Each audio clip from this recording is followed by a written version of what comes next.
Good afternoon to all. I am Varsha Uti. First of all, thanks to all team to organize such a type of useful program for the students.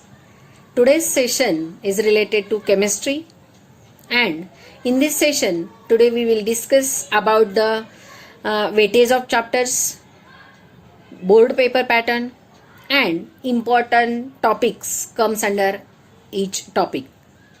So we know that in chemistry जर तुम्ही बघितलं तर total 16 chapters R there आणि हे जे 16 chapter केमिस्ट्रीमध्ये आहे these are divided into 3 important parts that is first 6 chapters means from solid state to chemical kinetics comes under physical chemistry. Then 7th, 8th, 9 chapters which is related to inorganic chemistry, and chapter number 10 that is from halogen derivative comes under the organic chemistry. Means here physical, inorganic and organic chemistry different chapters comes under in this chemistry textbook. And here if you see जर तुम्ही बघितलं तर त्याच्यामध्ये आपले जे chapters आहेत तर चॅप्टरचं जर वेटेज आहे तर 3 marks 4 marks 5 marks and 6 marks. तर त्याच्यामध्ये फिजिकलचे जर चॅप्टर आपण बघितले तर त्याच्यामध्ये थर्मोडायनॅमिक्स हा जो चॅप्टर आहे thermodynamics for 6 marks, electrochemistry 5 marks. त्याच्यानंतर इनऑर्गॅनिकचे जे आहेत that is the transition elements as well as the elements group 16, 17 and 18 हे 6 मार्क्सचे चॅप्टर्स आहेत. आणि ऑर्गॅनिकमध्ये halogen derivative for 5 marks, aldehyde, ketones and the carboxylic acid 6 marks. असे हे जास्त वेटेजचे चॅप्टर्स यामध्ये इन्क्लूड झालेले आहेत. As well as remaining chapters जे आहेत ते 3-4 मार्क्सचे आहेत. Means all chapters are most important. तर आता आपण जर बघितलं तर बोर्डाचं जर आपण पेपर पॅटर्न जर बघितला तर त्याच्यामध्ये आपल्या केमिस्ट्रीचा बोर्डचा जो पेपर असतो 70 marks for theory and 30 marks for practical. म्हणजे आपण बोर्डाचा जो पेपर लिहिणार आहोत तो 70 मार्क्सचा पेपर असणार आहे. तर त्याच्यामध्ये आपल्याला माहित आहे की बोर्डात जो पेपर आहे तो पेपर हा 4 सेक्शनमध्ये डिवाइड झालेला आहे. Section A, section B, C and D. तर आता सेक्शन ए जो आहे तो सेक्शन ए हा 18 मार्क्सचा आहे. तर सेक्शन ए मध्ये आपल्याला 2 क्वेश्चन्स अटेम्प्ट करायचे आहे. तर त्याच्यामध्ये फर्स्ट क्वेश्चन जो आहे तो आहे MCQ मल्टिपल चॉईस क्वेश्चन्स. तर त्यामध्ये 10 मल्टिपल चॉईस क्वेश्चन्स आहेत म्हणजे 10 मार्क्ससाठी 10 MCQज आहेत. तर आता ते हे जे 10 MCQज आहेत तर ते लिहिताना एक काळजी घ्यायची आहे. बऱ्याच वेळा पेपर लिहिताना मुलं डायरेक्ट ॲन्सर जे आहे त्याचे जे ऑप्शन्स आहेत बी किंवा सी असं लिहितात. तर ते तसं न लिहिता सगळ्यात महत्त्वाची प्रिकॉशन ही घ्यायची आहे की आपल्याला बी पण त्याचं पुढे जे काही आन्सर आहे म्हणजे मोलॅरिटी असेल, पॉलिमर असेल, सी 0.01 मोलार जे काही आन्सर असेल ते आपल्याला कम्प्लीट तिथं लिहायचं आहे अलॉंग विथ ऑप्शन. म्हणजे फक्त आपल्याला ऑप्शन बी किंवा सी लिहायचं नाहीये. ही सगळ्यात महत्त्वाची काळजी पेपर लिहिताना घ्यायची आहे. किंवा बेस्ट वे तुम्ही पूर्ण सेंटेन्सही लिहू शकता. तर असे आपल्याला 10 MCQ सॉल्व करायचे आहेत. आणि त्याच्यामध्ये ह्या 10 MCQज मध्ये 2 हे न्यूमेरिकल बेस्ड क्वेश्चन्स असतात आणि रिमेनिंग जे क्वेश्चन्स असतात हे फिजिकल, इनऑर्गॅनिक, ऑर्गॅनिक ह्याच्यावर आधारित असतात. त्याच्यानंतर सेक्शन ए मध्ये जो क्वेश्चन नंबर 2 जो आहे तो 1 मार्क क्वेश्चन आहे. त्याला व्हेरी शॉर्ट आन्सर क्वेश्चन्स असं म्हणतात की ज्याच्यामध्ये आपल्याला ते 8 मार्काचे क्वेश्चन्स किंवा 8 1 मार्कचे क्वेश्चन्स आपल्याला सॉल्व करायचे आहेत. दीज 8 क्वेश्चन्स जे असतात तर याच्यामध्ये कुठेही ऑप्शन नाही आहे. हे जे 8 क्वेश्चन्स दिलेले आहेत हे 8 पूर्ण क्वेश्चन्स आपल्याला सॉल्व करायचे आहेत. पण ते 1 मार्कचे क्वेश्चन्स आहेत. हे सगळ्यांनी लक्षात घ्यायचं आहे. हे यासाठी की आपल्याला 1 मार्कच्या क्वेश्चनसाठी आपल्याला आन्सर किती लिहायचं आहे हे प्रत्येकाने बघायचं आहे. म्हणजे आपल्याला क्वेश्चन हा 1 मार्क्ससाठी आहे. म्हणजे तिथं जर डेफिनेशन विचारली असेल तर आपण फक्त त्याचे डेफिनेशन लिहायचे आहे. एखादी रिॲक्शन विचारली असेल तर फक्त रिॲक्शन लिहायची आहे. त्याचं एक्सप्लेनेशन तिथं अपेक्षित नाही. म्हणजे क्वेश्चन पेपर सॉल्व करताना टाईम मॅनेजमेंट ही अतिशय महत्त्वाची अशी गोष्ट आहे. तर ते टाईम मॅनेजमेंट फॉलो करायचे आहेत की तो क्वेश्चन्स आपल्याला किती मार्क्ससाठी विचारलेला आहे. तो जर क्वेश्चन सेक्शन ए मध्ये क्वेश्चन नंबर सेकंड जर 1 मार्क्स असेल तर only write down the 1 to 2 sentence, or त्याच्यामध्ये जर न्यूमेरिकल असेल तर only write the formula and substitute the value. म्हणजे तो जो न्यूमेरिकल असतो तोही अतिशय छोटासा न्यूमेरिकल दिलेला असतो, पण त्याचे अँसर अलॉंग विथ युनिट लिहिणं अपेक्षित आहे. हे लक्षात घ्यायचं आहे की जरी आपला अँसर बरोबर असेल आणि आपण युनिट लिहिलेलं नसेल तर आपल्याला फुल मार्क्स मिळत नाहीत. अँसर हे अलॉंग विथ युनिट कन्सिडर केलं जातं आणि 1 मार्कमध्ये हाफ मार्क दिला जात नाही. त्याच्यामुळे आपला अँसर जरी बरोबर असेल तरी आपल्याला तिथं मार्क्स मिळत नाहीत. त्यामुळे ही छोटी पण महत्त्वाची गोष्ट लक्षात ठेवायची आहे. 1 मार्क्समध्ये हाफ मार्क देता येत नाही. एकतर आपल्याला पूर्ण 1 मार्क मिळतो, नाहीतर मग ते पूर्ण 0 मार्क कन्सिडर केला जातो. त्याच्यामुळं अँसर लिहिताना definition he as it is आली पाहिजे. करेक्ट डेफिनेशन आपल्याला लिहिता आली पाहिजे. ह्या गोष्टीची काळजी घ्यायची आहे, कारण सेक्शन ए मध्ये कुठेही ऑप्शन नाही आहे. आपल्याला 10 MCQ पूर्ण लिहायचे आहेत आणि 1 मार्कचे जे क्वेश्चन्स आहेत ते पूर्ण 8 मार्कचे क्वेश्चन्स अटेम्प्ट करायचे आहेत. This is whole about the section A. त्याच्यानंतर सेक्शन बी. सेक्शन बी जो असतो तो 2 मार्क्ससाठीचे क्वेश्चन्स आहेत. तर सेक्शन बी मध्ये टोटल 12 क्वेश्चन्स असतात आणि आउट ऑफ 12 आपल्याला 8 क्वेश्चन्स अटेम्प्ट करायचे आहेत. म्हणजे सेक्शन बी जो आहे तो 16 मार्क्ससाठी आहे. 16 मार्क्ससाठी आहे आणि त्याच्यामध्ये आउट ऑफ 12 8 क्वेश्चन्स आपल्याला अटेम्प्ट करायचे आहेत. इथं म्हणजे ऑप्शन आहे. इथे सुद्धा 2 जे क्वेश्चन्स असतात ते न्यूमेरिकल बेस असतात आणि बाकीचे जे क्वेश्चन्स आहेत ते फिजिकल इनऑर्गॅनिक म्हणजे होल चॅप्टरवर दिलेले असतात. तर याच्यामध्ये सुद्धा आपल्याला 2 मार्काचा जरी क्वेश्चन असेल तरी तो 2 मार्काचा क्वेश्चन 1+1 असा असतो. म्हणजे आपल्याला 2 मार्कासाठी फुल अँसर लिहायचंय असंही अपेक्षित नाही. डिपेंड ऑन क्वेश्चन, म्हणजे तुमचा क्वेश्चन कसा विचारलेला आहे. म्हणजे तिथं तुम्हाला 2 मार्क्ससाठी 2 डेफिनेशनही विचारल्या जातात. That is the enthalpy of vaporisation and second question enthalpy of sublimation. असे जर क्वेश्चन विचारले तर तुम्हाला तिथं फक्त डेफिनेशन अपेक्षित आहेत. 2 डेफिनेशन लिहिल्या, यू विल गेट 2 मार्क्स. म्हणजे डेफिनेशनला आपल्याला 1 मार्कच्या डेफिनेशन 2 असतील तर तिथं आपल्याला 2 मार्क्स मिळतात. दुसरं महत्त्वाचं म्हणजे सेक्शन बी मध्ये बऱ्याच वेळा डिफरन्स विचारला जातो. तर डिफरन्स लिहिताना आपल्याला 4 पॉईंट्स अपेक्षित आहेत. तर ते 4 पॉईंट्स कसे, म्हणजे तुम्ही जर बुक बघितलं तर आपल्या केमिस्ट्रीमध्ये फार कमी डिफरन्स दिलेले आहेत. म्हणजे तुम्ही जर सेक्शन 1 मध्ये म्हणजे फिजिकल केमिस्ट्रीमध्ये जर बघितलं तर इलेक्ट्रोकेमिकल सेल, गॅल्व्हॅनिक सेल अशामध्ये क्वेश्चन्स विचारलेले आहेत किंवा डबल सॉल्ट कोऑर्डिनेशन कंपाऊंड असे क्वेश्चन्स आहेत. डिफरन्स विचारलेला आहे किंवा ऑर्डर अँड मॉलिक्युलॅरिटी किंवा SN1 आणि SN2 मेकॅनिझम असे डिफरन्स खूप कमी डिफरन्स आहेत. त्यामुळे डिफरन्स हे चांगलेच करायचे आहेत, कारण डिफरन्सवर कंपल्सरी क्वेश्चन विचारला जातो. तर जो डिफरन्स लिहिताना फॉर एक्झाम्पल आपण कन्सिडर केलं SN2 मेकॅनिझम आणि SN1 मेकॅनिझम, तर SN2 मेकॅनिझम आपला पहिला पॉईंट येतो. First SN2 it is bimolecular, SN1 unimolecular, second order, first order. म्हणजे असे आपल्याला 4 पॉईंट्स लिहायचे आहेत. म्हणजे इकडचा 1 पॉईंट, SN2चा 1 पॉईंट आणि SN1चा 1 पॉईंट मिळून आपल्याला हाफ मार्क मिळतो. हे सगळ्यांनी लक्षात घ्यायचं आहे. म्हणजे असे ज्यावेळी आपण 4 पॉईंट्स लिहितो त्यावेळी आपल्याला 2 मार्क्स मिळतात. त्यामुळे डिफरन्समध्ये कंपल्सरी 4 पॉईंट्स अपेक्षित आहेत. हे लक्षात घ्यायचं आहे. आणि बऱ्याच वेळा चूक अशी होते की आपण SN2 आणि SN1 मधला डिफरन्स बरोबर लिहितो समजा असा क्वेश्चन आला तर आपण डिफरन्स बरोबर लिहितो, पण वर लिहिताना चूक करतो. आपल्याला जनरली असं वाटतं की SN1 आणि SN2 म्हणजे खाली कॅरेक्टरिस्टिक SN2चे लिहितो आणि वर लिहिताना SN1 लिहितो. ही अशी छोटीशी जी मिस्टेक आहे ही आपण टाळायची आहे आणि त्याच्याकडं काळजीपूर्वक लक्ष द्यायचं आहे. म्हणजे आपल्याला म्हणजे बऱ्याच वेळा असं होतं की आपण मला पेपर खूप छान गेला, मी लिहिलं, पण ही छोटीशी मिस्टेक आपल्या लक्षात येत नाही. त्यामुळं घाई करायची नाहीये.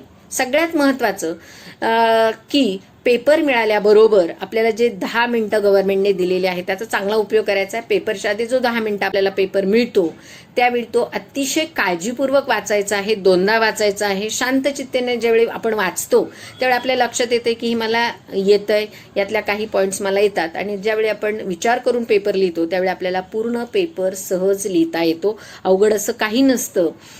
फक्त आपण तो विचार करून शांततेने जर पेपर लिहिला तर पेपर लिहिणं अतिशय सोपं आहे.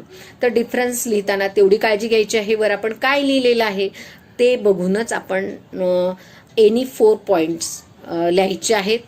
त्याच वेळी आपल्याला त्याचे 2 मार्क्स मिळतात. इथं गिव्ह रिझन असाही क्वेश्चन विचारला जातो की जो ज्या फिजिकल प्रॉपर्टीज असतात ऑर्गॅनिक केमिस्ट्रीमधल्या तसे बेस क्वेश्चन्स इथे विचारले जातात. तर अतिशय सोपे असे क्वेश्चन्स असतात. Why alcohol shows higher boiling point and alkane. तर त्यावेळी आपल्याला समजा रिझन माहीत नाहीये तर त्यावेळी आपण थोडंसं लॉजिकली विचार करायचा आहे की अल्कोहोलचं एखादं स्ट्रक्चर लिहायचं आहे, methyl alcohol containing OH group. अल्केनचं स्ट्रक्चर लिहायचं आहे, मिथेन और इथेन. जर तुम्ही बघितलं तर अल्कोहोलमध्ये OH ग्रुप आहे, तसा अल्केनमध्ये OH ग्रुप नाही. म्हणजे presence of hydroxyl group, presence of hydrogen bonding in alcohol, आणि असा टाईपचं बॉन्डिंग किंवा OH ग्रुप हा अल्केनमध्ये ॲब्सेंट आहे. म्हणजे आपल्याला स्ट्रक्चर बघितल्यानंतर सुद्धा आपल्याला रिझन लिहिता येतं किंवा ते आठवतं. म्हणजे आपण थोडासा विचार केला आणि त्या दृष्टीने आपण जर स्ट्रक्चर काढून प्रयत्न केला तर आपल्याला ते आन्सर नक्की लिहिता येतं. दुसरं महत्त्वाचं म्हणजे की याच्यामध्ये राईट नोट ऑन असे क्वेश्चन विचारले जातात.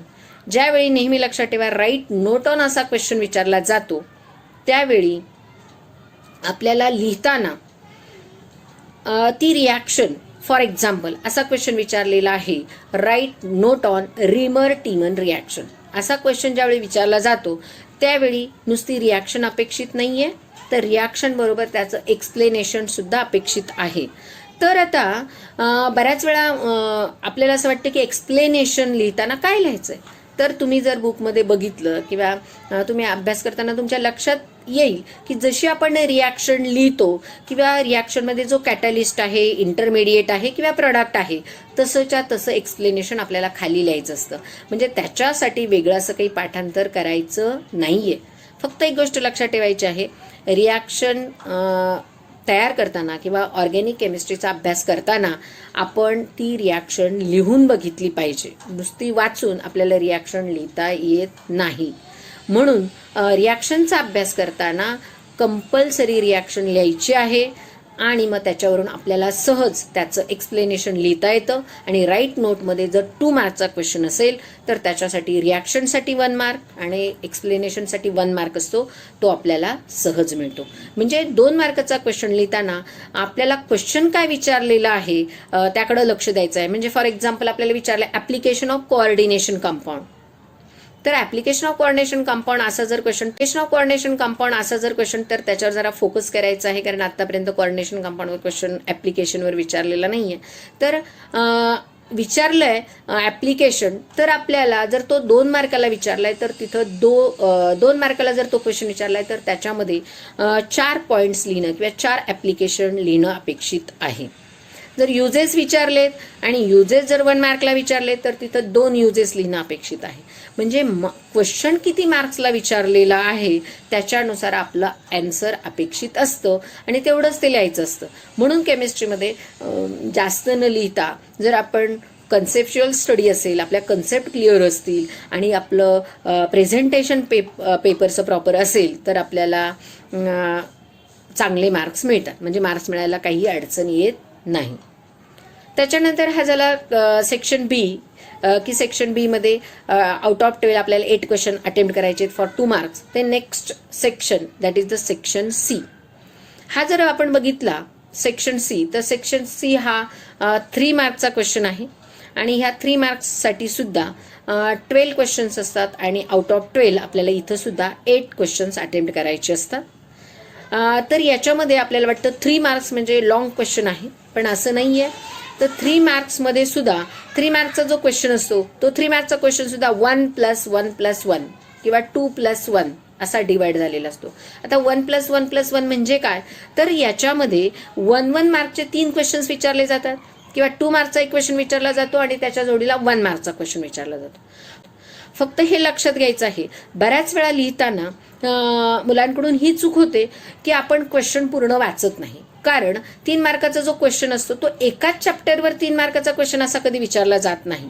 म्हणजे जर 8 नंबरच्या चॅप्टरवर 2 मार्काचा क्वेश्चन विचारलाय तर 10 मार्कच्या चॅप्टरवर सुद्धा 1 मार्कचा क्वेश्चन विचारला जाऊ शकतो. सांगण्याचा उद्देश की क्वेश्चन जो आहे एकाच चॅप्टरवर 3 मार्काचा क्वेश्चन विचारला जात नाही, तर तो कॉम्बिनेशनमध्ये क्वेश्चन विचारला जातो. त्याच्यामुळे 3 मार्क्ससाठी आपल्याला काय लिहायचं आहे किंवा तो लॉंग आन्सर क्वेश्चन आहे असं नाही आहे. तर त्याच्यामध्ये आपल्याला 3 रिॲक्शन्सही वेगवेगळ्या विचारल्या जातात. For example, what is the action of concentrated HNO3, second H2SO4 और ॲसिटिल क्लोराईड ऑन बेन्झीन और फेनॉल असा क्वेश्चन विचारला तर आपल्याला 3 वेगवेगळ्या क्वेश्चन अशा सेक्शन सी मध्ये आपल्याला 3 मार्कचे क्वेश्चन्स अटेम्प्ट करायचे आहेत. तर त्याच्यामध्ये आपल्याला 3 डेफिनेशन सुद्धा विचारल्या जाऊ शकतात की ज्याच्यामध्ये एन्थॅल्पी ऑफ फ्युजन, एन्थॅल्पी ऑफ सब्लिमेशन किंवा एन्थॅल्पी ऑफ व्हेपरायझेशन, म्हणजे 3 मार्क्ससाठी 3 डेफिनेशन सुद्धा त्यामध्ये विचारल्या जाऊ शकतात. किंवा बऱ्याच वेळा विचारला जाणारा क्वेश्चन तो म्हणजे मेकॅनिझम बेस्ड क्वेश्चन, ज्याच्यामध्ये SN1 मेकॅनिझम किंवा SN2 मेकॅनिझम.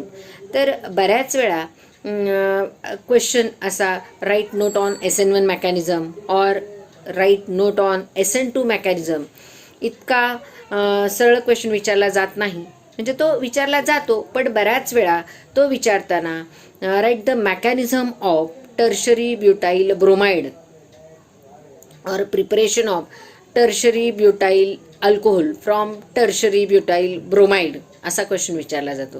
त्यावेळी आपल्या हे लक्षात आलं पाहिजे की it is the tertiary alkyl halide इथे आपण वापरलेलं आहे, म्हणजे इट इज SN1 मेकॅनिझम. म्हणजे क्वेश्चन तोच आहे, ॲन्सरही SN1 मेकॅनिझमचंच आहे, फक्त क्वेश्चन विचारताना थोडासा वेगळ्या पद्धतीने विचारलेला आहे. ही गोष्ट आपण लक्षात घ्यायची आहे. किंवा SN2 मेकॅनिझममध्ये आपण प्रायमरी अल्काइल हलाइड वापरतो, त्याचंही मेकॅनिझम अशा पद्धतीने विचारलं जातं फॉर 3 मार्क्स. मग असं मेकॅनिझम लिहिताना आपल्याला त्याच्यामध्ये सुरुवातीला रिॲक्शन लिहिली पाहिजे, त्याच्यानंतर कायनेटिक स्टडीज म्हणजे रेट ऑफ रिॲक्शन. जर SN1 मेकॅनिझम आहे then it depend on only 1 molecule, मग त्याच्यामध्ये rate is directly proportional to एक रिॲक्टंट मॉलिक्यूल लिहायचं आहे. किंवा if it is SN2 mechanism तर rate is directly proportional to 2 reactant molecules. ह्या गोष्टी लक्षात घेऊन म्हणजे आपण सुरुवातीला रिॲक्शन, त्याच्यानंतर कायनेटिक स्टडीज आणि थर्ड म्हणजे इट्स मेकॅनिझम. तर मेकॅनिझमसाठी आपल्याला 2 मार्क्स आहेत. तर ते मेकॅनिझम लिहिताना ते स्ट्रक्चरल त्याचं रिप्रेझेंटेशन आहे ते लिहिणं अपेक्षित आहे आणि ते लिहायचं आहे. आणि त्याच्यानंतर त्याचं जे एक्सप्लेनेशन आहे म्हणजे हाऊ OH और न्यूक्लिओफाईल अटॅक कसा करतो आणि त्याचा प्रॉडक्ट कसा फॉर्म होतो त्याचं जे एक्सप्लेनेशन आहे ते लिहायचं आहे. म्हणजे असा जो 3 मार्कचा जो क्वेश्चन असतो, in that case reaction for half mark, kinetic studies for half mark, त्याच्यानंतर त्याचं जे मेकॅनिझममध्ये आपण स्ट्रक्चरल रिॲक्शन जी लिहिलेली आहे त्याचं structural representation for 1 mark and it's explanation for 1 mark, असा 3 मार्काचा तो क्वेश्चन असतो. असं SN1 आणि SN2 मेकॅनिझम हा एक महत्त्वाचा हॅलोजन डेरिव्हेटिव्हमधला पार्ट आहे. दुसरं महत्त्वाचं म्हणजे याच्यामध्ये अल्डाईड कीटोनमधला महत्त्वाचं म्हणजे अल्डोल कंडेन्सेशन किंवा कॅनिझरोज रिॲक्शन. याच्यावर सुद्धा 3 मार्काचा क्वेश्चन विचारला जातो, that is write note on aldol condensation और कॅनिझरोज रिॲक्शन. तर याच्यामध्ये सुद्धा रिॲक्शन लिहिताना reaction along with its catalyst लिहायचं आहे आणि त्याचं एक्सप्लेनेशन लिहायचं आहे. म्हणजे रिॲक्शन लिहिताना catalyst play a very very important role. Catalyst ज्या काही रिॲक्शन्स आहेत की ज्याच्यामध्ये कॅटॅलिस्टला हाफ मार्क असतो. म्हणजे तुम्ही जर कॅटॅलिस्ट लिहिला नाही तर तुमचा हाफ मार्क मायनस होतो किंवा तो कमी केला जातो. मग त्या केसमध्ये आता आपल्याला माहिती आहे की अल्डोल कंडेन्सेशनची जी कंडिशन आहे किंवा त्याच्यासाठी लागणारा जो कॅटॅलिस्ट आहे डायल्यूट बेस तो लिहिणं अपेक्षित आहे. पूर्ण रिॲक्शन लिहायची आहे आणि त्याचं एक्सप्लेनेशन आपल्याला लिहायचं आहे. राईट नोट म्हटलं की त्याच्यामध्ये एक्सप्लेनेशन अपेक्षित आहे. म्हणजे पूर्ण रिॲक्शन आणि एक्सप्लेनेशन असं रिॲक्शन 2 स्टेप 2 मार्क्स आणि त्याचं एक्सप्लेनेशन फॉर 1 मार्क्स. म्हणजे असा 3 मार्क्सचा जो क्वेश्चन आहे जरी तो मी सगळ्याशी सांगितल्याप्रमाणे 1+1+1 किंवा आपल्याला 3 मार्क्सचा किंवा 2 मार्क्सला 2+1 अशामध्ये तो डिवाईड होऊन क्वेश्चन हा विचारला जातो. तर 3 मार्कच्या क्वेश्चनमध्ये ह्या गोष्टी लक्षात ठेवायच्या आहेत. आणि नंतरचं आहे सेक्शन डी. तर सेक्शन डी हा 4 मार्कचा क्वेश्चन आहे की याच्यामध्ये सेक्शन डीमध्ये आपल्याला 5 क्वेश्चन्स दिले जातात अँड आउट ऑफ 5 आपल्याला 3 क्वेश्चन्स अटेम्प्ट करायचे आहेत. तर हे 3 क्वेश्चन्स जे आपण अटेम्प्ट करणार आहोत तर आधी सुरुवातीला आपण हे सगळे जे सर्व क्वेश्चन्स आहेत हे चांगले वाचायचे आहेत. कारण बऱ्याच वेळा घाईमध्ये आपण काय करतो, समजा एक क्वेश्चन आहे त्या क्वेश्चनमध्ये 2 मार्क्सचा एक क्वेश्चन विचारलेला आहे, 1 मार्क्सचा एक क्वेश्चन विचारलेला आहे आणि अजून एक 1 मार्क्सचा क्वेश्चन त्यामध्ये विचारलेला आहे. असा टोटल तो 4 मार्क्सचा क्वेश्चन आहे. पण आपण घाईमध्ये वाचताना 2 क्वेश्चन वाचतो, एक वाचायचं राहून जातं. त्याच्यामुळं आपल्याला येत असूनही बऱ्याच वेळा घाईमुळे आपलं ते लिहिण्याचं राहून जातं. त्याच्यामुळं क्वेश्चन आधी सुरुवातीला व्यवस्थित वाचायचं आहे की मला याच्यामध्ये ह्या 3 गोष्टी अटेम्प्ट करायच्या आहेत, 2 अटेम्प्ट करायच्या आहेत. मग त्या आउट ऑफ 5 पैकी मला जे 3 क्वेश्चन्स चांगले येत आहेत किंवा सगळे मला सॉल्व करता येत आहेत ते अगदी वाचून घ्यायचे आहेत, टिक करायचे आहेत आणि मग त्या पद्धतीने ते सॉल्व करायचे आहेत. कारण आपला हा जास्त मार्काचा हा सेक्शन डी आहे फॉर 4 मार्क्स. मग त्याच्यामध्ये तो अटेम्प्ट करताना तेवढी काळजी आपण नक्कीच घ्यायची आहे. मग आता ह्या 4 मार्कच्या क्वेश्चनमध्ये सुद्धा आपल्याला कधी डेरिव्हेशन विचारलं जातं, कधी 2 मार्क्सचं डेरिव्हेशन असेल तर 2 मार्क्सची डेफिनेशन विचारली जाते, 1 मार्क्सची डेफिनेशन विचारली जाते, 3 मार्क्सचा न्यूमेरिकल विचारला जातो. म्हणजे कॉम्बिनेशन आपण ते बघायचं आहे कुठल्या पद्धतीने क्वेश्चन विचारलेला आहे आणि त्या पद्धतीने आपण तो सॉल्व करायचा आहे. फक्त मी मागाशी सांगितल्याप्रमाणे न्यूमेरिकल सॉल्व करताना समजा तो 3 मार्क्सचा न्यूमेरिकल आहे तर त्याच्यामध्ये आपण गिवन थिंग्स क्वेश्चनहून किंवा दिलेल्या न्यूमेरिकलहून गिवन थिंग्स लिहिल्यानंतर first write down the formula. कारण फॉर्म्युल्यासाठी हाफ मार्क आहे. त्याच्यानंतर when we substitute the value, आपण त्या फॉर्म्युल्यामध्ये व्हॅल्यू सबस्टिट्यूट केल्यानंतर आपल्याला हाफ मार्क. देन तो आपण ज्यावेळी सॉल्व करतो 1 मार्क. आपलं जे ॲन्सर आहे हाफ मार्क आणि ॲन्सरला जे युनिट लिहिलेलं आहे हाफ मार्क. असे आपल्याला न्यूमेरिकल्सला जर तो न्यूमेरिकल 3 मार्क्सचं असेल तर ते 3 मार्क्सचं डिस्ट्रीब्युशन हे अशा पद्धतीने केलं जातं. म्हणजे आपल्याला प्रत्येक स्टेपला मार्क्स आहेत.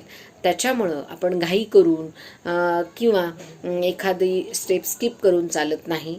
आपण स्टेप वाईज जर गेलो तर आपल्याला प्रत्येक स्टेपला मार्क्स मिळतात आणि आपण शक्यतो जे येते ते लिहिण्याचा प्रयत्न करायचा आहे किंवा त्याच्यामध्ये शॉर्टकट किंवा घाई करायची नाही आहे.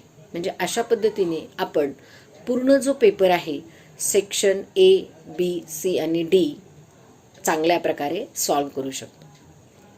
मला एक महत्त्वाचं पेपर सॉल्व करताना महत्त्वाचं असं सांगायचं आहे की ज्यावेळी आपण पेपर सॉल्व करतो त्यावेळी पेपर रिप्रेझेंटेशन हे अतिशय महत्त्वाची गोष्ट आहे. जसे टाईम मॅनेजमेंट आहे तसं प्रेझेंटेशनसुद्धा आपलं हे प्रॉपर असलं पाहिजे.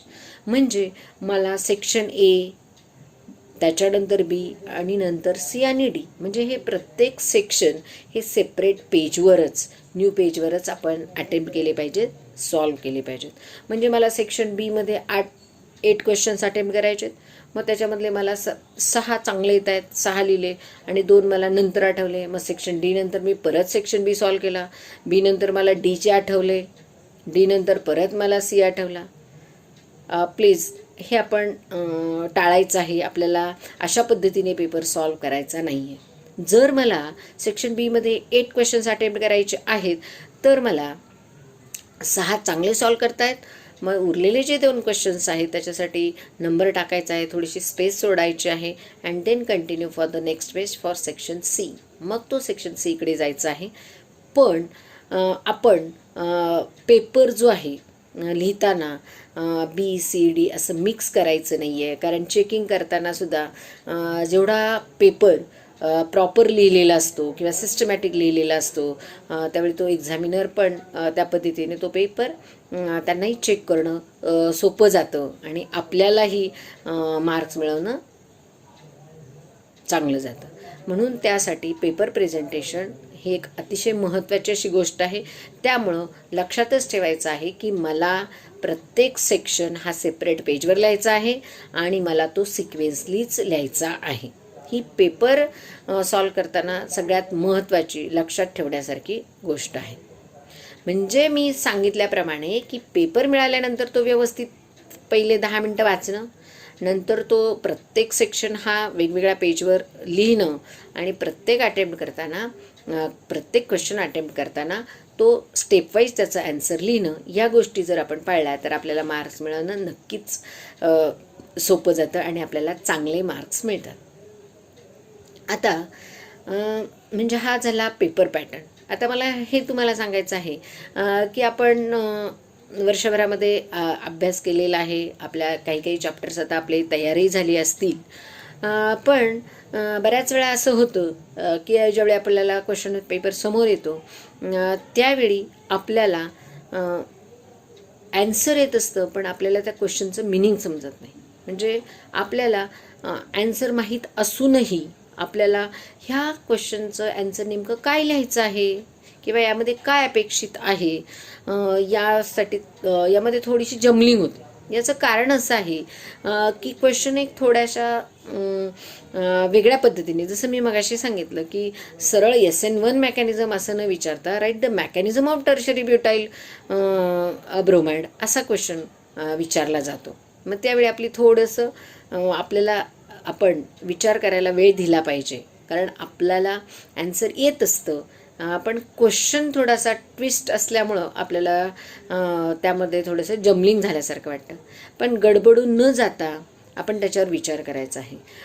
तर त्याच्यावर एक सोपी मेथड अशी आहे की आपण एक तरी मिनिमम, आता तुम्ही तर सॉल्व केले असतील पण जरी सॉल्व केले नसतील तरीही एक सॅम्पल क्वेश्चन पेपर 70 मार्कचा आपण बोर्डाचं जे ॲन्सर शीट मिळतं त्याच्या पद्धतीचं जे ॲन्सर शीट मिळतं त्याच्यावर आपण जर सॉल्व केला तर आपल्याला पेपरचीही आयडिया येते, आपलं प्रेझेंटेशनही लक्षात येतं आणि थोडंसं आपण पेपरबरोबर फॅमिलियर होतो. म्हणजे आपल्याला जरी तो पेपर आपण बघून जरी सॉल्व केला तरी आपल्याला पूर्ण पेपरची आयडिया येते की आपल्याला एमध्ये कशा प्रकारचे क्वेश्चन्स विचारलेले आहेत, बी सी आणि डीमध्ये कशा प्रकारचे क्वेश्चन्स विचारलेले आहेत, ते कॉम्बिनेशन कसं आहे, पूर्ण 3 मार्कचा क्वेश्चन त्याच्यामध्ये आहे का, की काही क्वेश्चन्स 3 मार्कचे आहेत तर काही क्वेश्चन 2+1 मार्क्सचे आहेत. ही सगळी आयडिया आपल्याला तो क्वेश्चन पेपर सॉल्व केल्यानंतर येते. त्यामुळं सगळ्यात महत्त्वाचं म्हणजे क्वेश्चन पेपर सॉल्व करणं ही अतिशय महत्त्वाची गोष्ट आहे. मिनिमम, आता जरी आपल्याकडे वेळ कमी आहे पण मिनिमम एक तरी क्वेश्चन पेपर जर तुम्ही सॉल्व केलेला नसेल तर एक तरी क्वेश्चन पेपर आपण बघून तरी सॉल्व केला पाहिजे. दुसरं महत्त्वाचं म्हणजे आपल्याला बोर्डाने क्वेश्चन बँक प्रोव्हाइड केलेली आहे. तुम्ही ती क्वेश्चन बँक जर बघितली तर तुमच्या लक्षात येईल की त्या क्वेश्चन बँकमध्ये चॅप्टर वाईज क्वेश्चन्स दिलेले आहेत. तर ते चॅप्टरमधले जवळपास एका चॅप्टरमधले जवळपास 30 क्वेश्चन्स त्यामध्ये कव्हर झालेले आहेत.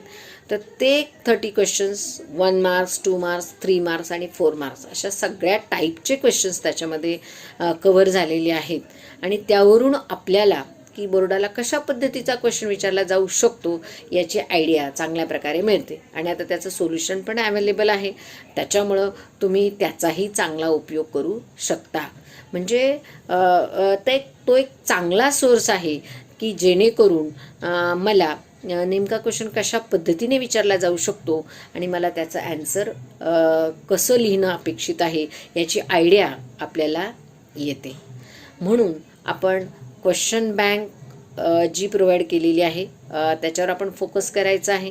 म्हणजे त्याच्यावर क्वेश्चनची आयडिया येण्यासाठी तो एक चांगला सोर्स आहे. म्हणजे आपल्याला क्वेश्चन बँक आणि क्वेश्चन पेपर ह्या दोन्ही गोष्टी तितक्याच महत्त्वाच्या. त्याचबरोबर मला एक सांगायचं वाटतं की ज्यावेळी आपण केमिस्ट्रीचा अभ्यास करतो त्यावेळी मॅक्झिमम म्हणजे हाफ जो पार्ट आहे from chapter number 10 to 16 near about सगळा जो जवळपास जो पार्ट आहे तो ऑर्गॅनिक केमिस्ट्रीचा आहे. त्याच्यामुळे त्याच्यामध्ये मॅक्झिमम रिॲक्शन्स आहेत. त्यामुळे रिॲक्शन्सचा स्टडी करताना आपण नोटबुक पेनचा वापर केला पाहिजे. रिॲक्शन कधीही वाचून तयार करायच्या नसतात किंवा त्या तयार होत नाहीत. त्याच्यामुळं आपण त्याचा स्टडी करताना आपण त्या लिहूनच त्याची तयारी करायची आहे. कारण रिॲक्शनमध्ये बऱ्याच वेळा आपण रिॲक्शन बरोबर लिहितो पण ते बॅलन्स करायचं राहून जातं. बॅलन्स केलं तर कॅटलिस्ट लिहायचं राहून जातो. मग त्या केसमध्ये आपले हाफ मार्क्स कट होतात. त्यामुळं त्याच्यावर एक फोकस करायचं आहे. आणि अशा काही रिॲक्शन्स आहेत कॉमन रिॲक्शन्स, म्हणजे जसं की ग्रीनार्ड्स रिएजंट, वुड्स रिॲक्शन. याच्यामध्ये आपण जर बघितलं तर ड्राय इथर हा कॅटलिस्ट आहे. त्यामुळं तो कॅटलिस्ट लिहिणं अपेक्षित आहे आणि तो कॅटलिस्ट जर आपण लिहिला नाही तर त्याचे हाफ मार्क कट होतात. किंवा फ्रिडल क्राफ्ट रिॲक्शन आहे अनहायड्रस ॲल्युमिनियम क्लोराईड, तो कॅटलिस्ट तिथं लिहिलाच पाहिजे. किंवा hydrogenation reaction addition of H2 that is the Raney nickel is use. म्हणजे काही पर्टिक्युलर ज्या रिॲक्शन्स आहेत त्या रिॲक्शनसाठी catalyst play a very important role. म्हणजे आपल्याला ह्या गोष्टींसाठी आपल्याला मार्क्स आपल्या छोट्याशा चुकीमुळं आपले मार्क्स जातात. त्यामुळं ह्या गोष्टीकडं लक्ष द्यायचं आहे. आता दुसरा जो पार्ट आहे की ऑर्गॅनिक केमिस्ट्रीमध्ये आपल्याला रिॲक्शन लिहिताना बऱ्याचशा ज्या रिॲक्शन्स आहेत, काही कॉमन नेमवर रिॲक्शन्स विचारल्या जातात, काही रिॲक्शन्स विचारताना त्याचं IUPAC नेम विचारलं जातं. मग अशा केसमध्ये आपल्याला एक जर तुम्ही बघितलं तर आपल्याला चॅप्टर नंबर 10, 11, 12 आणि 13 म्हणजे हॅलोजनपासून अमाईन्सपर्यंतचे 3-4 जे चॅप्टर्स आहेत त्याच्यामध्ये आपल्याला IUPAC नेम्स वर जास्त फोकस करायचं आहे. मग त्याच्यासाठी आपण एक चार्ट तयार केला. इन शॉर्ट आपल्याला त्या गोष्टी लगेच लक्षात येतात. म्हणजे फॉर एक्झाम्पल पहिला 10 नंबरचा चॅप्टर आहे हॅलोजन डेरिव्हेटिव्ह. तर हॅलोजन डेरिव्हेटिव्हमध्ये फॉर एक्झाम्पल आहे CH3Cl मिथाईल क्लोराईड. हे जर लिहिलं मला त्याचा IUPAC नेम लिहायचा आहे तर आपल्याला माहिती आहे जर अल्काईल हॅलाइड असेल and when we represent its IUPAC name जर मला त्याचं लिहायचं असेल तर मला हॅलो अल्केन फॉर्ममध्ये ते लिहावं लागतं. हॅलो अल्केन म्हणजे काय? जर हॅलोजन असेल तर म्हणजे क्लोरीन असेल तर क्लोरो, ब्रोमीन असेल तर ब्रोमो आणि जे नंबर ऑफ कार्बन ॲटम आहे त्याच्या पॅरेंट अल्केनचं नाव लिहायचं आहे. CH3Cl मध्ये क्लोरीन आहे that's why chloro and methane containing only 1 carbon atom that's why it is methane and hence its name chloromethane. C2H5Br that is the bromoethane like this. मग मी एक chart असा करायचा आहे की चॅप्टर नेम अल्काईल हॅलाइडचं example लिहिलं ते नीट represent in the form of haloalkane and write down its name. म्हणजे असं जर आपण एक फॉर्मॅट केला तर आपल्याला हार्डली 4च चॅप्टर्स आहेत. पुढचा जर चॅप्टर आपण घेतला अल्कोहोल फेनॉल्स तर containing alcoholic functional group OH end with OL then E replace by OL that is the ethanol, propanol. म्हणजे आपण नंबर ऑफ कार्बन ॲटम त्याच्या अल्केनचं नाव लिहायचं and last is replace by OL. म्हणजे अशा साठी आपल्याला त्या चार्टचा उपयोग होतो. कारण बऱ्याच वेळा क्वेश्चन विचारला जातो. समजा असा क्वेश्चन विचारला आहे की what is the action of phosphorus pentachloride on propane 2OL. मग त्या केसमध्ये मला प्रोपेन 2OL कसं काढायचं असा प्रश्न पुढे येतो. तर माझी ही जर कन्सेप्ट क्लिअर असेल प्रोपेन 2OL म्हणजे हे प्रोपॅनॉल आहे. तर म्हणजे प्रोपॅनॉल आहे, OLने एंड होतो, म्हणजे त्याच्यामध्ये अल्कोहोलचा फंक्शनल ग्रुप आहे आणि तो अल्कोहोलचा फंक्शनल ग्रुप सेकंड नंबरच्या कार्बन ॲटमला आहे. मग आपण प्रोपेन काढू शकतो आणि सेकंड नंबरच्या कार्बनला OH अटॅच केलं की आपलं स्ट्रक्चर प्रोपॅनॉल तयार होतं. आणि आपल्याला माहिती आहे की what is the action of PCl5 म्हणजे PCl3, PCl5 किंवा SOCl2 ह्या सगळ्या रिॲक्शनमध्ये जो OH आहे, OH is substitute by Cl, म्हणजे जिथं OH आहे तिथं Cl आपल्याला लिहायचं आहे. And we easily will get the formation of isopropyl chloride. आणि मग नंतर त्याचे साईड प्रोडक्ट्स आपल्याला लिहायचे आहेत. म्हणजे ह्या गोष्टी ज्या आहेत ह्या आपण फॉलो केल्या तर आपल्याला त्या मनाने रिॲक्शन्स अवघड नाही आहेत. रिॲक्शन ह्या सोप्या आहेत. बऱ्याचशा रिॲक्शन ह्या सबस्टिट्यूशन आहे, म्हणजे Cl is substitute by Cn, Cl is substitute by NC, Cl is substitute by OH. अशा ज्या रिॲक्शन्स आहेत फक्त आपल्याला स्ट्रक्चर लिहिताना अडचण येते. मग स्ट्रक्चर लिहिताना आपलं बेसिक हे क्लिअर असलं पाहिजे. आणि बेसिक करताना फक्त आपल्याला अल्केनची मिनिमम 5 कार्बन ॲटमपर्यंतच्या अल्केनची नावं माहीत असतील तर आपल्याला सहज स्ट्रक्चर आपल्याला ड्रॉ करता येतं किंवा स्ट्रक्चर हे आपल्याला लिहिता येतं. आणि आपल्याला एकदा स्ट्रक्चर लिहिता आलं की रिॲक्शन लिहिणं फारसं काही अवघड नाही आहे. म्हणजे आपल्याला जितकं वाटतं तितकं रिॲक्शन्स ह्या अवघड नाही आहेत. आणि आपल्याला म्हणजे एकदा आपल्याला रिॲक्शन किंवा प्रॉडक्ट कसा लिहायचा ही कन्सेप्ट जर आपली क्लिअर झाली तर आपल्याला खूप म्हणजे कमी लिहिता म्हणजे theoretical without any theoretical explanation आपल्याला मार्क्स मिळणं सोपं जातं. म्हणजे असा हा जो ऑर्गॅनिकचा पार्ट आहे त्याच्यावर फोकस करायचा आहे. म्हणजे आपण क्वेश्चन बँक किंवा एखादी सॅम्पल क्वेश्चन पेपर सॉल्व करायचे आहे आणि ऑर्गॅनिकचा हा जो पार्ट आहे याच्यावर फोकस करायचा आहे. जर आता आपण हे whole about the weightage, paper pattern and the important topics, जर आपण सुरुवातीचे टॉपिक जर बघितले सॉलिड स्टेट, आता जर याच्यामध्ये ह्या पूर्ण आपले जे 16 चॅप्टर्स आहेत त्याच्यामध्ये एक बघायचं आहे की आपला जो रिड्यूस सिलेबस आहे तो बऱ्यापैकी चॅप्टर वाईज जो रिड्यूस झालेला आहे तो आपल्याला सगळ्यात ती माहीत असला पाहिजे. तो जर माहीत असेल तर आपल्याला अभ्यास करणं किंवा तो मार्क करून घ्यायचाच आहे. आणि त्याच्यानुसार आपण जर प्रत्येक टॉपिकचा स्टडी केला तर फार काही अवघड नाही आहे. जरी आता दिवस कमी असतील पण आपण जर सिस्टमॅटिक आणि कन्सेप्च्युअल स्टडी केला तर आपल्याला कमीत कमी वेळामध्ये जास्तीत जास्त मार्क्स मिळू शकतात. कारण आपण पहिला जर टॉपिक बघितलं सॉलिड स्टेट, तर सॉलिड स्टेटमध्ये जो लास्ट पार्ट आहे क्रिस्टल डिफेक्ट्स, तर ह्या डिफेक्ट्सवर क्वेश्चन हे विचारले जातात. तर डिफरंट टाईप्स ऑफ डिफेक्ट्स तिथे दिलेले आहेत. Vacancy defect, Frenkel defect, Schottky defect, हे सगळे डिफेक्ट जे आहेत, स्टायक्योमेट्रिक डिफेक्ट, हे जे डिफेक्ट्स आहेत तर त्या प्रत्येकाच्या तिथं डायग्राम दिलेल्या आहेत. त्या बघितल्या तरी आपल्याला त्याच्यावरून त्याचं एक्सप्लेनेशन लिहिता येतं. त्याच्यामुळं थेरॉटिकल एक्सप्लेनेशन नुसतं लर्न करण्यापेक्षा ती डायग्राम कशी दिलेली आहे, त्याच्यामध्ये काय दिलेलं आहे, त्याच्यावरूनच आपल्याला त्याचं एक्सप्लेनेशन लिहायचं आहे. असा जर आपण स्टडी केला किंवा त्याकडं जर आपण फोकस केलं तर आपल्या कमीत कमी वेळेमध्ये आपल्याला ती कन्सेप्ट क्लिअर होते. म्हणून पाठांतरापेक्षा ते डायग्राम अशी का आहे, याच्यामध्ये नेमकं काय आहे याकडं फोकस केलं तर आपल्याला त्या कन्सेप्ट क्लिअर होतात. सेकंड म्हणजे सोल्युशन्स. सोल्युशनमध्ये सुरुवातीलाच एक चार्ट दिलेला आहे, that is the types of solution. तर त्यावर पण MCQ किंवा 1 मार्क्स क्वेश्चन विचारले जातात. तर आत्तापर्यंत आपल्याला सोल्युशन म्हणजे सॉलिड आणि लिक्विड एवढं माहीत होतं, पण तिथं 9 टाईप्स ऑफ सोल्युशन दिलेले आहेत अलॉंग विथ इट्स एक्झाम्पल. तर ते 1 मार्कसाठी एक्झाम्पल दिलं जातं, त्याच्यावरून सोल्यूट सॉल्वंट कोणता आहे किंवा सोल्यूट सॉल्वंट हा असेल तर त्याचं एक्झाम्पल काय आहे. 1 मार्कला MCQला अशा टाईपचे क्वेश्चन्स विचारले जातात. आणि त्यातला महत्त्वाचा पार्ट म्हणजे कॉलिगेटिव्ह प्रॉपर्टीज. तर कॉलिगेटिव्ह प्रॉपर्टीचे डेफिनेशन आणि त्या ज्या 4 कॉलिगेटिव्ह प्रॉपर्टीज दिलेल्या आहेत त्या कॉलिगेटिव्ह प्रॉपर्टीचं एक्सप्लेनेशन म्हणजे what is mean by freezing point, how to calculate molar mass और to give the relationship between molar mass of solute and freezing point.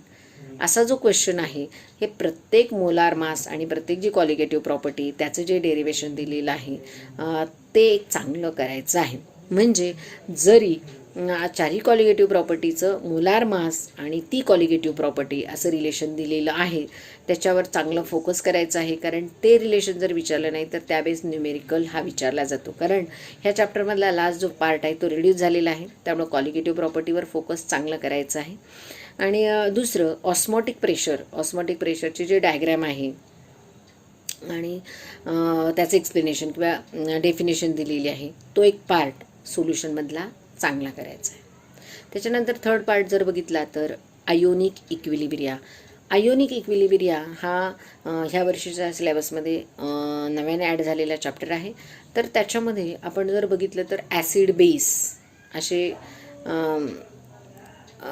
Definitions दिलेले आहेत according to Arrhenius, Lowry Bronsted, Lewis base, त्या एक चांगल्या करायच्या आहेत. त्याच्यानंतर ओस्वाल्ड्स dilution law जे दिलेलं आहे, तुम्ही ओस्वाल्ड डायल्युशन लॉ जर बघितलं, it is applicable for weak electrolyte. मग त्याच्यामध्ये ॲसिड आणि बेसच्या दोन्ही रिॲक्शन दिलेल्या आहेत. फक्त रिॲक्शन ॲसिडसाठी HA, त्याचं डिसोसिएशन, आणि बेससाठी BOH. एवढं जर बघितलं तर दोन्ही डेरिवेशन अगदी सेम आहेत. ओनली फॉर कॉन्स्टंट ॲसिडसाठी K हा कॉन्स्टंट आहे आणि बेससाठी KB. बाकी अदरवाईज सगळं सेम आहे. त्याच्यामुळं ते करताना कम्पॅरेटिव्हली जर आपण केलं तर आपला कमी वेळामध्ये दोन्ही डेरिवेशन्स आपले कवर होतात. म्हणजे दोघांमध्ये डिफरन्स नाही आहे, फक्त कॉन्स्टंट जो आहे आणि रिॲक्शन त्याकडं लक्ष द्यायचं आहे. त्याच्यानंतर बफर सोल्युशन, pH POH मधलं रिलेशन हेही त्या चॅप्टरमधलं बघायचं आहे. त्याच्यानंतर इलेक्ट्रोकेमिस्ट्रीमध्ये तुम्ही जर बघितलं तर इलेक्ट्रोकेमिस्ट्रीमध्ये रिप्रेझेंटेशन ऑफ रिॲक्शन्स किंवा electrochemical NaOH, fuse NaCl, aqueous NaCl, यातला ह्या ज्या रिॲक्शन्स आहेत ऑक्सिडेशन रिडक्शन रिॲक्शन्स, तर त्या एक व्यवस्थित बघायच्या आहेत. आणि यातला पुढचा जो पार्ट आहे बऱ्याचशा सेल जे आहेत ते रिड्यूस झालेले आहेत, पण त्याच्यामध्ये डायग्रॅमसाठी स्टँडर्ड हायड्रोजन इलेक्ट्रोड SHE हे डायग्रॅम एक चांगली करायची आहे. आणि डायग्रॅमला ॲटलिस्ट 4 नेम्स आपल्याला माहीत असले पाहिजेत. म्हणजे 2 मार्क्सला जर क्वेश्चन विचारला तर 1 mark for diagram, 1 mark for naming, असं मार्काचं डिस्ट्रीब्युशन असतं. त्याच्यामुळं ते डायग्रॅम एक चांगली करायची आहे as well as the salt bridge. त्याच्यानंतर थर्मोडायनॅमिक्समध्ये तर मॅक्झिमम डेफिनेशन दिलेले आहेत आणि त्या डेफिनेशन्स अतिशय इझी असा डेफिनेशन्स आहेत. तर त्या सगळ्या डेफिनेशनवर फोकस करायचा आहे. म्हणजे आपल्याला वेपरायझेशन म्हणजे माहिती आहे, liquid converted to gaseous state. फक्त कंडिशन काय आहे, टेम्परेचर प्रेशरची कंडिशन काय आहे, एन्थॅल्पी चेंज, म्हणजे ते आपण फक्त बघायचं आहे. बाकी सगळ्या डेफिनेशन्स किंवा मॅक्झिमम वर्कचं डेरिवेशन आणि किंवा त्या बेसचं न्यूमेरिकल्स, एन्ट्रॉपी यावर फोकस करायचं आहे.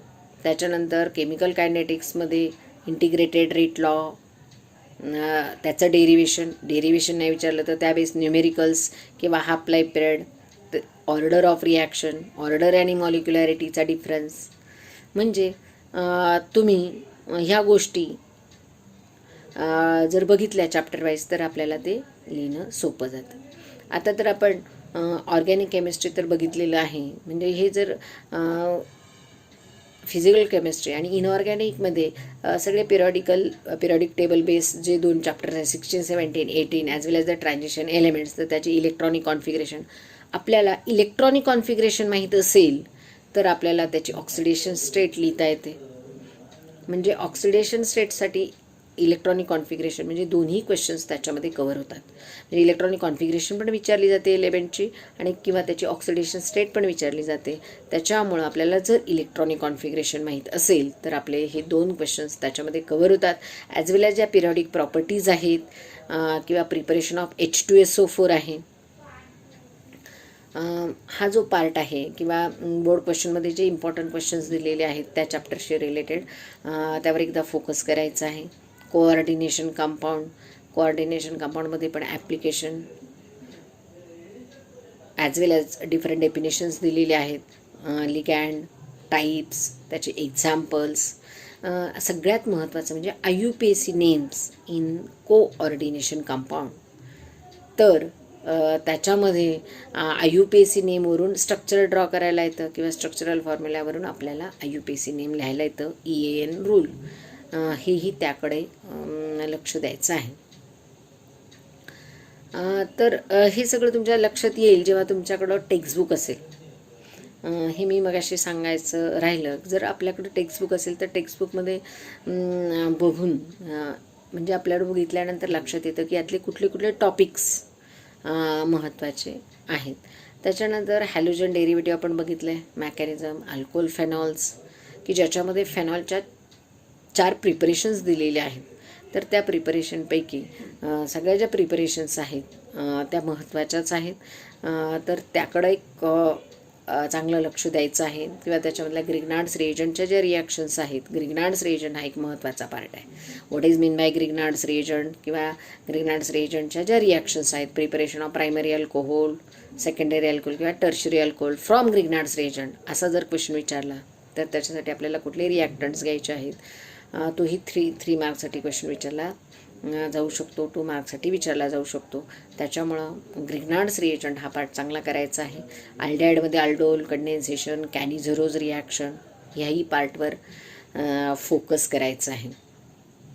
असं हे जे ऑर्गॅनिकचे चॅप्टर्स आहेत. त्याच्यानंतर बायोमॉलिक्युल्स. तर बायोमॉलिक्युल्समध्ये सुरुवातीला जो चार्ट दिलेला आहे, what is mean bye carbohydrates आणि त्याचं क्लासिफिकेशन. तर त्या क्लासिफिकेशनमध्ये व्हॉट इज मीन बाय पॉलिसॅकॅराइड्स, ऑलिगोसॅकॅराइड्स आणि त्याचे जे एक्झाम्पल्स आहेत ते एक्झाम्पल्स चांगले करायचे आहेत. म्हणजे आपल्याला डेफिनेशन विचारली किंवा व्हॉट इज मीन बाय ऑलिगोसॅकॅराइड विचारलं तर आपल्याला definition along with it's example हे लिहावं लागतं. आणि त्याच्यामध्ये सगळ्यात महत्त्वाचं म्हणजे पेप्टाईड बॉन्ड किंवा अमाइड बॉन्ड, डिनॅचरेशन ऑफ प्रोटीन, ह्या ज्या कन्सेप्ट्स आहेत त्या एक चांगल्या करायच्या आहेत. 3 मार्क्सचा वेटेजचा असा हा चॅप्टर आहे. आणि पॉलिमर. तर पॉलिमर जे आहे तर त्या पॉलिमरमध्ये पॉलिमर आणि मोनोमर याचा एक तुम्ही चार्ट तयार करू शकता. म्हणजे फॉर एक्झाम्पल मोनोमर इथिन आहे तर त्यापासून तयार होणारं पॉलिमर पॉलिथिन आहे. मोनोमर टेट्राफ्ल्युरो इथिन आहे तर त्यापासून तयार होणारं पॉलिमर हे टॅफ्लॉन आहे. म्हणजे आपल्याला मोनोमर आणि पॉलिमरचा जर आपण चार्ट केला तर तुम्ही पेपर बघितला, आत्तापर्यंतचे पेपर बघितले तर बऱ्याचशा पेपरमध्ये की नायलॉन 66 हा जो पॉलिमर आहे त्याच्यासाठी कुठले 2 मोनोमर्स वापरले जातात असा क्वेश्चन विचारला तर आपल्याला name along with it structures लिहायचं आहे फॉर 2 मार्क्स. त्याच्यामुळं नेमसाठी हाफ मार्क, स्ट्रक्चरसाठी हाफ मार्क. त्यामुळे स्ट्रक्चर चांगले करायचे आहे. किंवा होमोपॉलिमर, हेट्रोपॉलिमर नावातच अर्थ आहे. होमो मीन्स सेम, म्हणजे जर त्याच्यामध्ये सेम मोनोमर्स असतील. होमोपॉलिमर फॉर एक्झाम्पल पॉलिथिन, पॉलिथिनसाठी आपण इथिन म्हणजे इथिनच मॉलिक्युल वापरतो, दॅट इज होमोपॉलिमर. किंवा कोपॉलिमर असाही क्वेश्चन विचारला जातो किंवा विचारलेला आहे. What is mean by copolymer. Copolymer म्हणजेच heteropolymer and we know that hetero means different when 2 different monomers are use. म्हणजे जर 2 वेगवेगळे मोनोमर्स असतील, म्हणजे फॉर एक्झाम्पल आपण आत्ता बघितलं नायलॉन 6 त्याच्यामध्ये 2 वेगळे मोनोमर्स वापरतात. किंवा डॅक्रॉन 2 मोनोमर्स वेगळे वापरतात. बॅकेलाईट 2 वेगळे मोनोमर्स वापरतात. हे सगळे जे एक्झाम्पल्स आहेत ते हेट्रोपॉलिमरचे आहेत. म्हणजे तुम्ही त्याच्यामध्ये नेम, मोनोमर आणि पॉलिमर, नेम अलॉंग विथ जर स्ट्रक्चर केलं तर हा 3 मार्क्स वेटेजचा चॅप्टर आहे. आणि आपण मोनोमर आणि स्ट्रक्चर जर केलं तर त्यामध्ये फार काही करावं लागत नाही. आणि नायलॉन आणि नायलॉन 66 आणि डॅक्रॉन याची रिॲक्शन्स दिलेले आहेत. किंवा low density polymer, high density polymer, त्याच्यासाठी वापरले जाणारे कॅटलिस्ट, असेही क्वेश्चन्स फॉर 1 मार्क्ससाठी विचारले जातात. त्यामुळे पॉलिमरमध्ये हा पार्टवर फोकस करायचा आहे. आणि लास्ट आहे ग्रीन केमिस्ट्री. तर ग्रीन केमिस्ट्री हा पण न्यूली ॲडेड असा चॅप्टर आहे. तर त्याच्यामध्ये nano chemistry, what is mean by green chemistry, its application, ही बोर्डाने जी क्वेश्चन बँक प्रोव्हाइड केलेली आहे त्याच्यामध्ये पण छान क्वेश्चन्स दिलेले आहेत. ते क्वेश्चन्स जर आपण बघितले तरी तो चॅप्टर कव्हर होतो. अशा पद्धतीनं आपण प्रत्येक चॅप्टरमधलं जर पार्ट्स बघितला तर रेडिओ सिलेबसमध्ये बऱ्यापैकी कमी झालेला सिलेबस आहे. त्याचा तुम्ही उपयोग करून घ्या. कमीत कमी वेळामध्ये आपल्याला जर आपण थोडा कन्सेप्च्युअल स्टडी, सिस्टमॅटिक अभ्यास जर केला तर आपल्याला नक्कीच चांगले मार्क्स मिळू शकतात. All the best for your exam. Thank you.